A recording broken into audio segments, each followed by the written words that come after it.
Здравейте! В видеото, в който представих закона, по който реалността се изразява в твърдо логическо заключение, което е физически потвърдено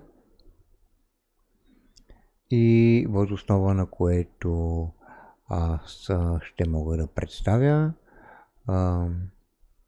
всички останали аспекти, които по един или друг начин са свързани с това. И споменах това, че животът е херметичен и животът Бог е жив Бог. И той е жив Бог за това, защото е херметичен. И за това, когато има действие, има резултат.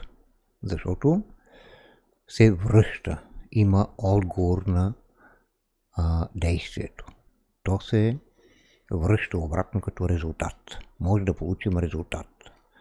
Ако не е херметичен, то тогава може да не очакваме да има следствие от въздействието под формата на резултат. И така, по отношение на това, Бог е жив, защото той връща обратно. А всичко останало, което не е от Бог и което не малко пъти е повтаряно на една или друга религия, защото идеопоклонничеството не е нещо, което да връща. Всъщност то пак връща някакъв резултат, но както и да е. Да, разбират ме тези, на които е говорено по този въпрос. Исках да изясня това, защото животът е свободен. И в какво се заключва тази свобода? Тази свобода се заключва в така наречената смърт. Смъртта е онова нещо, което се нарича трансформация. Трансформация и тази трансформация кореспондира с откритието на Айнщайн, който реално е открил смъртта. Айнщайн е открил смъртта. Или с други думи, той е открил смъртта на материята. Или с други думи, нейната способност да се трансформира от едно състояние в друго. От една форма в друга. И така. За целта отново съм взел една чаша, ето я, която е пълна с вода. И тук аз имам едно безалкохолно някакво. Имам някакво безалкохолно и искам да се сипя в точно тази чаша. Искам да си сипя от безалкохолното, за да пия. Аз имам друга чаша, обаче не искам да пия от нея, искам да пия от тази чаша. И, за да мога да го направя, състоянието на тази чаша трябва да се промени. Тази вода трябва да изчезне, за да мога да си налея безалкохолното. Иначе ако налея, една част не се разреди, друга ще изтече от чашата. И затова реално това трябва да умре, да изчезне, по някакъв начин да се премахне от чашата. Това е смъртта.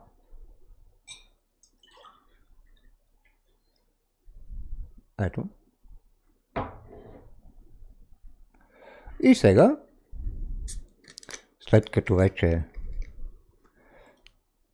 чашата е празна, аз мога да си налея малко безалкохол.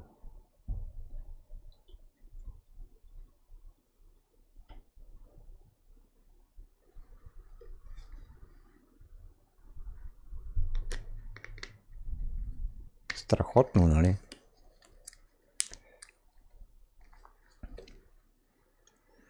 Бих казал, че ето, на здраве.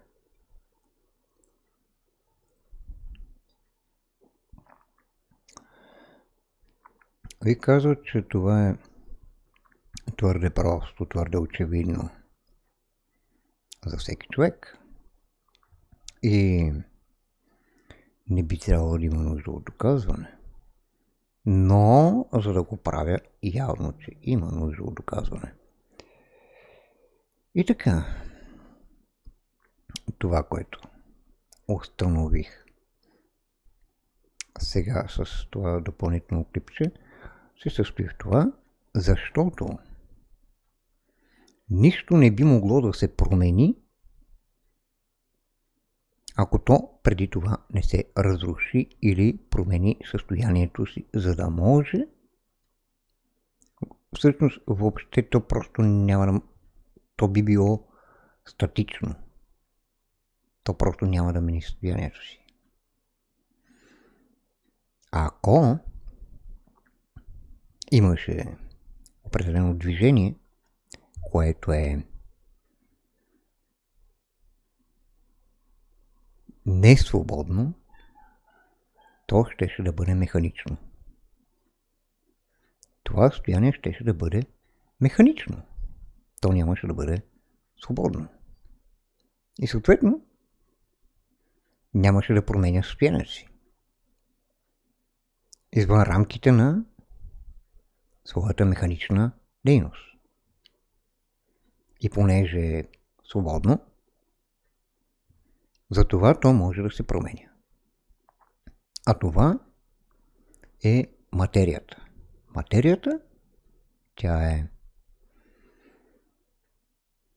относителна, затова едно и също нещо мога да го кажа по десетина начина, най-различни, да ги изразя по най-различен начин, с най-различни примери.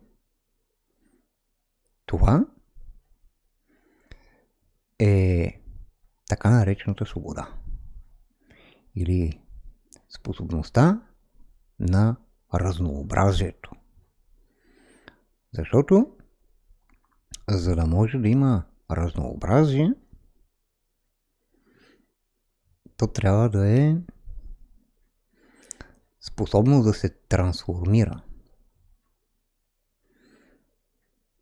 Искам да кажа, че един и същи закон, да речем гравитацията, се отнася за всички форми на живот и е валидно за всички форми на живот. Но формите на живот са безбройно много. Това е така наречената свобода.